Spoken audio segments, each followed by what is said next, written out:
Just wait and watch.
Thank you Ashok ji.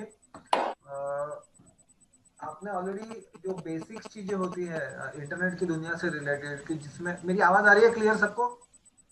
Yes, आ रही है मुझे। Clear and sound okay.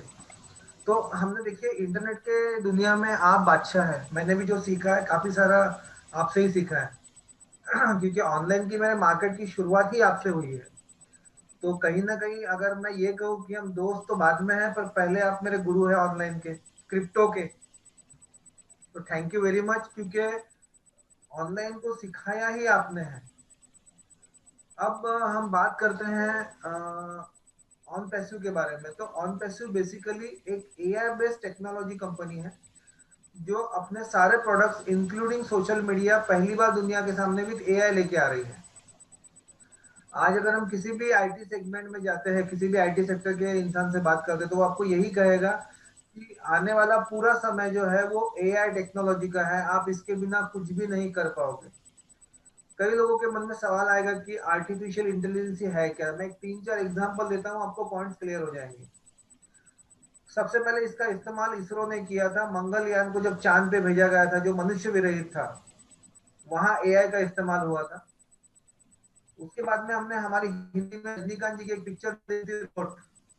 Robot picture का जो सेकंड पार्ट था, जिसमें एक मशीन सारे डिसीजन इंसान की तरह खुद लेती है, वो भी एआई टेक्नोलॉजी का ही एक पार्ट था।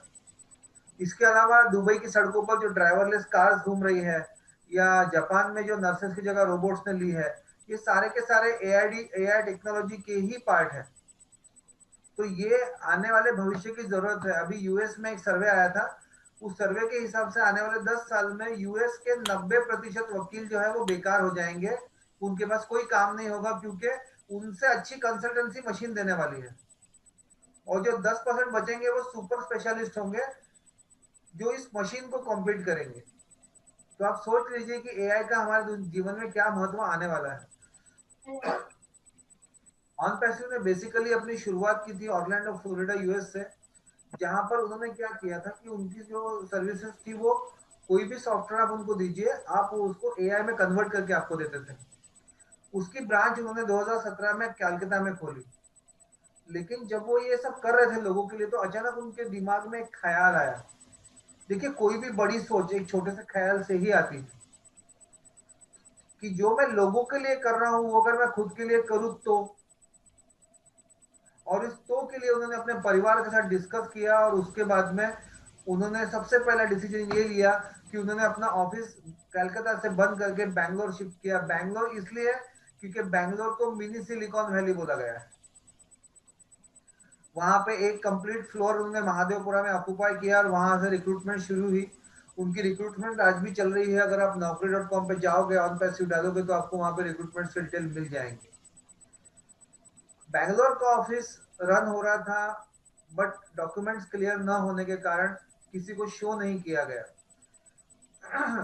पर हम लोग एक आइडियोलॉजी के भरोसे काम कर, जब पहली बार मुझे भी इस आइडियोलॉजी के बारे में पता लगा, तो मैंने जो पैसा लगाया था वो आइडियोलॉजी पे लगाया था। ना उस समय मेरे पास बैंगलोर के ऑफिस का एड्रेस था, ना उस समय मुझे ये पता था कि ये कंपनी का आगे फ्यूचर क्या होने वाला है। पर इतना पता था कि ये जो आइडिया है, जो इसके दिमाग में है, जिसके ऊपर ये काम कर रहा है, अगर ये चल गया अगर ये चल गया तो दुनिया पे राज करेगा, क्योंकि हर नई चीज, हर नई टेक्नोलॉजी, जो पिछली टेक्नोलॉजी से अपर वर्जन हो, अपग्रेडेड हो, वो टेक्नोलॉजी चलती जरूर है।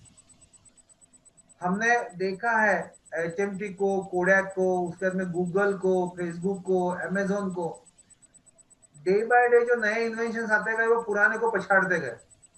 आज टाटा बिरला अंबानी सालों से काम कर रहे हैं, पर उसके बावजूद भी अमेजोन बिना 1 रुपए का माल डंप किए सिर्फ बैठे बैठे इधर का उधर करके नंबर 1 पे है।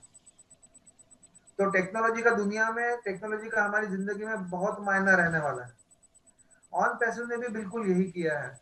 उन्होंने सिलिकॉन वैली, जहां पर हर आईटी इंजीनियर को आवर्स में सैलरी देनी पड़ती है डॉलर्स में, और वहां पर उसने देखा कि 90% इंडियन ब्रेन्स काम कर रहे हैं, तो उन्होंने एक डिसीजन लिया कि क्यों ना मैं 100% इंडियन ब्रेन्स के साथ इंडिया में काम करूं। मुझे सैलरी भी महीने में एक बार देनी पड़ेगी, और वो रुपीज में होगी, जो मेरे लिए बहुत सस्ती होगी। और आज आप बिलीव करोगे कि आईटी के जितने भी बड़े बड़े बिग बुल्स हैं, माइक्रोसॉफ्ट, एप्पल से लेके सारे, इन सबके बैक ऑफिस ऑलरेडी आ चुके हैं बैंगलोर में। स्काइप का सबसे बड़ा बैक ऑफिस पुणे में है। क्यों? क्योंकि यहाँ पे लेबर सस्ता है। अब ये करते करते जब मई महीने में हमारे पास सारे डॉक्यूमेंट्स आ गए लीगल, उसके बाद में उसके बाद में सबसे पहले तो डॉक्यूमेंट सारे, हमारे जीएसटी कटनी शुरू हो गई। जीएसटी के साथ हमारा जो है पेमेंट लेना जाने लगा। उसके बाद हैदराबाद में एक सेकंड ऑफिस आया, और हैदराबाद में जब सेकंड ऑफिस आया तो उसके फर्नीचर का काम चल रहा था, और कई सारे लोग वहां जाके वीडियो शूट करके आए अंदर। और अचानक से एक दिन हमें एक पिक्चर मिली जिसमें हमें ऑन पैसिव की जो बिल्डिंग सर ने बताई, वो बताएगी, और ये कहा गया कि हमने ये बिल्डिंग ओन कर ली है 9 सालों के लिए, लीज पर। जब आप कोई चीज लीज पर लेते हो तो उसको ओन बोला जाता है। तो हमें बड़ा अच्छा लगा कि अगर 9 साल के लिए कंपनी ने 5 फ्लोर बिल्डिंग ली है, तो 100% विजन बड़ा है। अब हम और ज्यादा कंफर्म हो गए कि नहीं, काम कुछ बड़ा होने वाला है। और वहां से जो रफ्तार पकड़ी, और रफ्तार तो ऑलरेडी शुरू थी, मई महीने से वेबिनार चालू हो गए थे, रफ्तार ने जोर पकड़ लिया था, पर उस ऑफिस के आने के बाद में रफ्तार और तेज हो गई। अब कहीं ना कहीं हमको ये लगता था कि बहुत लोग पूछते थे, अरे भाई सब कुछ है लेकिन यहाँ पे रेफरल नहीं मिलता, तुम लोग पैसा दे रहे हो, ऑफिस देखा क्या? बड़ा सवाल आता था टीम। तो पहली बार कुछ ऐसा हुआ जीवन में कि इंडिया के 60,000 लोगों में 28 लोग चुने गए उस ऑन पैसिव हैदराबाद के कॉर्पोरेट ऑफिस की विजिट के लिए, जिसपे अब तक ऐश मुफरा सर के भी पैर नहीं पड़े। और हम वो लकी थे जिन्होंने, उस 28 लोगों ने उस बिल्डिंग में कदम रखा। हमने वहां पे हमारा जो हॉस्पिटलिटी हुआ वो बहुत अच्छा हुआ, सारा चीज अच्छा था। बट हम जिस पर्पस के लिए गए थे, हम 28 लोग जिन 60,000 लोगों का नेतृत्व करते हुए वहां गए थे, हमें ये देखना था कि वहां का स्टाफ कैसा है, वहां के रिक्रूटमेंट कैसी है, हमारे अटॉर्नी जनरल दीपक कुशवाहा जी कैसे है, कई सारी चीजें जो हमें इंपॉर्टेंट थी। हम स्टाफ के बारे में क्या बताएं? इतने टैलेंटेड बच्चे हैं, टैलेंटेड, सिंसियर, डेडिकेटेड, मतलब मेरे पास शब्द नहीं है।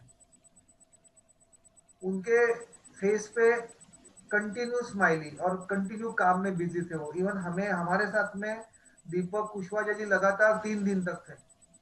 अटॉर्नी जनरल जो है हमारे, हम जब एनडीए साइन करते हैं तो एस सर के साथ में दीपक जी का भी साइन होता है। तो he treated us so nicely ना। और हम लोग एक, जो अंदर से फील आना चाहिए ना कॉर्पोरेट का, कि नहीं यार मैं कॉर्पोरेट में हूँ, तो मैं वाकई में वहां कॉर्पोरेट में था। वो 28 लोग वाकई में वहां कॉर्पोरेट में थे, और उनने उस चीज को फील किया, महसूस किया। मेरा ज्वाइनिंग 2 अक्टूबर 2019 का है। मेरे अंदर सारा चीज था, डिलीवरी से लेके कन्वेंशन तक, कन्वर्जन तक, हर सवाल का जवाब मैं देता था।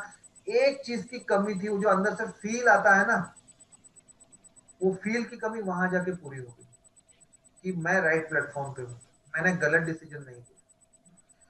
सबसे पहली चीज जो अशोक जी ने कही कि नेटवर्क मार्केटिंग, तो एक नेटवर्क मार्केटिंग और एक आईटी कंपनी, इसमें सबसे बड़ा डिफरेंस ये है कि वहां पे आपको कहीं ना कहीं खुद को कुछ ना कुछ करना पड़ेगा। और ऑन पैसिव में फर्क ये पड़ा कि वो करते हुए हमें इनके सपोर्टिंग टूल इतने अच्छे मिल गए। जैसे मैं आपको एक सिंपल टूल की बात करूंगा, जैसे मैंने अभी चैट्स में पढ़ा कि हमें जूम जैसा कोई एप्लीकेशन चाहिए। तो हमारा एक एप्लीकेशन है जूम के जैसा, मैं एप्लीकेशन पे बात करूंगा, मैं प्लान्स वगैरह पे नहीं जाऊंगा आज। वो एप्लीकेशन है ओ कनेक्ट। ओ कनेक्ट की खासियत क्या है? ओ कनेक्ट 10,000 लोगों तक फ्री है, with no time limit. Zoom केवल 100 लोगों तक फ्री है 40 मिनट के लिए। वो कनेक्ट में अगर आप मोबाइल पे कनेक्ट करके किसी से मीटिंग कर रहे हो और कोई कॉल आ जाती है, तो आप जूम से बाहर निकल जाते हो, आप ओ कनेक्ट से बाहर नहीं निकलोगे। तीसरी चीज, आपको वहां पे फनेल्स की भी फैसिलिटी है। चौथी चीज, आप ओ कनेक्ट में 10,000 लोगों के साथ एक साथ वीडियो कॉन्फ्रेंसिंग कर सकते हो। ओ कनेक्ट में आप 10,000 लोगों को एक क्लिक पे बल्क ईमेलिंग कर सकते हो। ये मैंने उनके किसी पुराने वेबिनार में सुना था। ये प्रोडक्ट के डेमोन्स्ट्रेशन डिटेल हमें हैदराबाद ऑफिस में नहीं मिले, ध्यान में रखिएगा। क्योंकि वहाँ जो है वहाँ प्योरली आईटी प्रोफेशनल्स बैठे हैं जिनके पास बिल्कुल समय नहीं है, वो अपने काम पे फोकस है। और हम हमारे जो सर्वे थे उसके ऊपर फोकस थे। बट ये पुराने वेबिनार्स के क्लिप्स मेरे दिमाग में है जो मैं आपको बता रहा हूँ। उसके बाद हमने एक दो सवाल दीपक जी से किए कि जो हमारे लिए इंपॉर्टेंट लगे, जिसको सबसे अहम सवाल जो था वो ये था कि सर, टीडीएस काट कर पैसा अकाउंट में आएगा या पूरा पैसा अकाउंट में आएगा? तो दीपक जी ने कहा नहीं, 100% टीडीएस कट होकर ही आपके वैलेट में जमा होगा। और उसका रिफ्लेक्शन आपको अगले महीने 26 एएस में आपके पैन कार्ड में दिखाई भी देगा। यानी कि अगर कोई ये सोचता है कि मैं क्रिप्टो पर सारा पेमेंट उठा लूंगा और गवर्नमेंट को पता नहीं चलेगा, तो वो ये गलती ना करे। क्योंकि सारा का सारा जो चीज है ये टीडीएस काट कर होने वाला है। एक और चीज जो हमें जाननी थी, हमने एक जो सवाल था ये पूछा था कि हमारे प्रोडक्ट्स तो बन रहे हैं यहाँ पर, बट ये बाहर भी जाएंगे, तो क्या उसके लिए कोई लाइसेंसिंग लगती है? तो मैंने कहा हाँ, उसके लिए एक आईटी का इंपोर्ट एक्सपोर्ट का लाइसेंस लगता है, जो हमारे पास ऑलरेडी है। और ऐसे ही अपने कंपनी के पास 15 लाइसेंसेस पूरे हैं, जो जहां पर भी नीड है, रिक्वायरमेंट है, उसके लिए वो है। मतलब सारी चीजों की तैयारियां पहले ही कर ली गई है। सबसे बड़ी चीज, ऐश मुफरा सर ने उनके एक वेबिनार में कहा था कि इंडिया की आबादी 130 करोड़ लोगों की है, पर मुझे उन 130 करोड़ लोगों में से केवल 1,000 लोग चाहिए। पर मुझे वो 1,000 लोग बेस्ट ऑफ द बेस्ट चाहिए। मुझे वो 1,000 लोग नहीं चाहिए, 1,000 बेस्ट ऑफ द बेस्ट चाहिए। हमारे हैदराबाद ऑफिस की कैपेसिटी 1,000 लोगों की एक शिफ्ट में है। टोटल 3,000 रिक्रूटमेंट वहां पे होनी है, लेकिन अब तक केवल 300 के आसपास हो पाई है, क्योंकि हमें वो best of the best search करने पड़ते हैं। एक दिन में सारे बेस्ट ऑफ द बेस्ट नहीं मिलते। तो एक एक चीज, एक एक आइडिया उन्होंने इतने संभाल के सजो के बनाई है कि जिसको आप और मैं सोच भी नहीं सकते। आप खुद एक चीज सोचिए कि वो अमेरिका में बैठे हैं, इंडिया में लोगों से काम करवा रहे हैं, अभी तक इंडिया में आए नहीं हैं, फिर भी सारे प्रोडक्ट उनके सुपरविजन में बन रहे हैं। और बनने के बावजूद भी हमें पता नहीं लग रहा कि प्रोडक्ट क्या है। हैदराबाद ऑफिस जो है, हैदराबाद ऑफिस में प्योरली आईटी प्रोफेशनल्स बैठे हैं। उनका गो फाउंडर्स के साथ में कोई कनेक्शन नहीं है। गो फाउंडर्स के पूरे ऑपरेशंस बैंगलोर से ही होने हैं। बहुत जल्द कंपनी कंपनी एक और 5 फ्लोर की बिल्डिंग देख रही है। I don't know where, Bangalore और हैदराबाद अगेन। बट वहां पर भी अपना पूरा ब्रांडिंग आएगा, और गो फाउंडर का हो सकता है पूरा स्टाफ वहां शिफ्ट हो जाए। एक एक चीज को वो बड़े संभाल के कर रहा है, क्योंकि सॉफ्ट लॉन्च जो अभी बात करेंगे, सॉफ्ट लॉन्च में उनको 99.99% हमको 3 से 4 प्रोडक्ट मिलेंगे। ये भी उन्होंने अपने पब्लिक वेबिनार में बोला है। और उसमें से एक प्रोडक्ट जो मेरे हिसाब से वो देंगे, वो है ओ कनेक्ट। क्योंकि अगर वो कनेक्ट वो दे देते हैं सॉफ्ट लॉन्च में, वो अगर हमारे मार्केट में आ जाता है और अगर उसके रिजल्ट्स उनके कहे मुताबिक निकल जाते हैं, तो आप यकीन मानिए हर कंपनी हमारे पास आएगी अपने ब्रांडिंग के लिए। क्योंकि ऑन पैसिव हमें देने वाला है हमारी एक पर्सनल वेबसाइट, हमारा पर्सनल डोमेन। उस पर्सनल वेबसाइट, उस पर्सनल डोमेन पर ही वो अपने सारे प्रोडक्ट्स की मार्केटिंग करेगा, और जिसके ऊपर ट्रैफिक भी वही लाएगा। और अगर वहां पे हमने हमारे कोई ट्रेडिशनल कंटेंट डाले हैं, तो उसके लिए भी ट्रैफिक वही देंगे। तो जो हम सर्च करते हैं नए नए लोगों को टूल्स के माध्यम से, वो सारी चीजें हमें वहीं पे मिल जाएंगी, क्योंकि हमारे सारे टूल्स जो है वो ऑलरेडी अपने को दे रहे हैं। जो है वो तभी होगा जब एटलीस्ट प्रोडक्ट जो है वो पूरी तरह फिनिश हो जाए, या कम से कम आधे प्रोडक्ट तो भी कंप्लीशन पे आ जाए विथ टेस्टिंग एंड ट्रायल्स, और बचे हुए आधे 30 दिन के भीतर तैयार होने की स्टेज में हो। तो मेरे हिसाब से जो मैंने अभी रिसेंटली उनके एक दो वेबिनार देखे हैं यूएस के, उसमें उन्होंने जिक्र किया है कि soft launch will be in 2020 only. तो अगेन मेरे हिसाब से सॉफ्ट लॉन्च अगर 2020 में उनको करना है, तो वो 25 दिसंबर को करेंगे, क्योंकि जैसे हमारे यहाँ दिवाली एक त्योहार होता है, वैसे उनका क्रिसमस एक त्योहार होता है। और हमारा कोई भी काम पाड़वे के दिन करते हैं, ताकि हमारी सारी तरक्की हो, ग्रोथ हो, हर चीज अच्छी हो। एक मुहूर्त होता है। उस वजह से मुझे लगता है कि वो क्रिसमस के दिन ही सॉफ्ट लॉन्च करेंगे। और सॉफ्ट लॉन्च जब होगा, वहां से कंटिन्यू 4 वीक सॉफ्ट लॉन्च चलेगा, और उसके बाद लॉन्चिंग होगा। सॉफ्ट लॉन्च में आपका ये जो $97 का पैकेज है प्राइमरी फाउंडर्स का, ये हमेशा के लिए खत्म हो जाएगा। गो फाउंडर की वेबसाइट ऑन पैसिव की वेबसाइट में मर्ज हो जाएगी। जो सॉफ्ट लॉन्च में आएंगे वो $149 देके आएंगे, और उनको गो फाउंडर की वेबसाइट का एक्सेस नहीं मिलेगा। वो केवल और केवल ऑन पैसिव की वेबसाइट का ही एक्सेस ले पाएंगे। केवल प्राइमरी फाउंडर्स ही होंगे जिनके पास गो फाउंडर की वेबसाइट हो। ये जो $149 से आएंगे, इसमें से $97 कंपनी रखेगी उनका basic subscription cost for the marketing campaign. और ऊपर का जो है वो $20 डायरेक्ट का, और $2 15 लेवल पे बांट देगी। तो ऊपर का जो पैसा है वो डिस्ट्रीब्यूट होगा, और ये सेकेंडरी फाउंडर होगा, ये प्राइमरी फाउंडर के नीचे ही आएगा। तो सॉफ्ट लॉन्च से पहले तक जिसकी भी टीम जितनी होगी, उससे कम से कम 3 गुना बढ़ेगी। 3 गुना क्यों बढ़ेगी? क्योंकि जितना आप काम कर रहे हो कंपनी के मार्केटिंग कैंपेन से भी, मेरे हिसाब से तकरीबन उतने ही लोग आपको आने हैं। क्योंकि कंपनी 50 लाख लोगों के ऊपर मार्केटिंग कैंपेन करने वाली है, और कंपनी के पास जो ट्रैफिक है वो टारगेटेड ट्रैफिक है। टारगेटेड का मतलब ये होता है कि मैंने अशोक जी को बोला है कि मैं क्रिप्टो करेंसी ला रहा हूँ, और अशोक जी ने बोला है यस सर आप भेजिए, मैं उसके लिए प्रिपेयर हूँ, मैं देखूंगा, मैं करूंगा।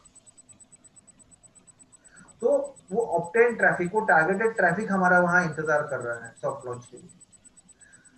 हम कई लोग मुझसे सवाल करते हैं कि सर सॉफ्ट लॉन्च इतना डिले क्यों हो रहा है, ये तो नुकसान है। मुझे एक चीज समझ में आती है, हमारे सारे सपने, हमारी सारी इच्छाएं, हमारी सारी आकांक्षाएं, हमारी सारी उम्मीदें केवल और केवल ऑन पैसिव के सक्सेस के ऊपर डिपेंड है। लेकिन ऑन पैसिव की सक्सेस उसके मार्केटिंग कैंपेन के ऊपर और उसके प्रोडक्ट के रिजल्ट्स के ऊपर डिपेंड है। अगर ऑन पैसिव के प्रोडक्ट्स उसके लेवल के हिसाब से नहीं रहे, तो वो धराशायी हो जाएगा, साथ में हम भी धराशायी हो जाएंगे, हमारे सपने धराशायी हो जाएंगे। So they are taking their time, वो एक एक प्रोडक्ट को इतने अच्छी तरीके से कर रहे हैं कि मुझे विश्वास है, आपको विश्वास बहुत जल्द हो जाएगा कि जो प्रोडक्ट आ रहे हैं वो प्रोडक्ट मार्केट में कोई भी कंपेयर नहीं कर पाएगा। हमारे प्रोडक्ट नॉन कॉम्पिटिबल होंगे। लिख लीजिए इस बात को। कोई नहीं खड़ा रह पाएगा हमारे सामने। हमारा जो सोशल मीडिया आ रहा है, that is a combination of WhatsApp, YouTube and all the social media. और उसके बारे में ज्यादा डिटेल हमें पता नहीं, पर इतना पता लग पाया है कि जैसे यूट्यूब पे आपको व्यूवर जितनी बार आएंगे उतनी बार आपको पैसा मिलेगा, पर वीडियो नए नए चाहिए। Am I right Ashok ji? Yes yes. हाँ। लेकिन वहां पर ऐसा होगा कि आपका पुराना वीडियो भी होगा, उस पर भी अगर नया व्यूवर आता है तो भी आपको पैसा मिलेगा। दूसरी चीज, यूट्यूब में 1 लाख लोगों तक आपको कुछ नहीं मिलता। ओनेट में नहीं होगा, आपके व्यूज के साथ में आपके पैसे बनने शुरू हो जाएंगे।